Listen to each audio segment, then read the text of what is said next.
সোমবার ইরান সমর্থিত লেবাননের সশস্ত্র গোষ্ঠী হিজবুল্লাহের রকেট হামলার জবাবে লেবাননে ব্যাপক পাল্টা আক্রমণ শুরু করে ইসরায়েলি সামরিক বাহিনী।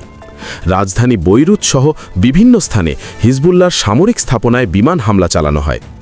ইসরায়েলি বাহিনীর দাবি, উত্তর ইসরায়েলে বড় ধরনের রকেট হামলার পর লেবানন জুড়ে গোষ্ঠীটির ঘাঁটিতে আঘাত হানা হচ্ছে এবং ইসরায়েলের নিরাপত্তার জন্য হুমকি তৈরি করতে দেওয়া হবে না। আল জাজিরার তথ্যে জানা যায়, বৈরুতের দক্ষিণ শহরতলি দাহিয়ে এলাকায় একাধিক শক্তিশালী বিস্ফোরণ ঘটে এবং ইসরায়েলি যুদ্ধ বিমানগুলো সেখানে ধারাবাহিক বোমা বর্ষণ করে। এর আগে হিজবুল্লাহ ইসরায়েলের হাইফা শহরের একটি সামরিক ঘাঁটিতে হামলার দাবি করে, যা তারা ইরানের সর্বোচ্চ নেতা আয়াতুল্লাহ আলী খামেনিকে হত্যার প্রতিশোধ হিসেবে উল্লেখ করে। এদিকে ইসরায়েল ইরানের রাজধানী তেহরানের কেন্দ্রস্থলেও নতুন দফায় বিমান হামলা চালিয়েছে বলে জানায়।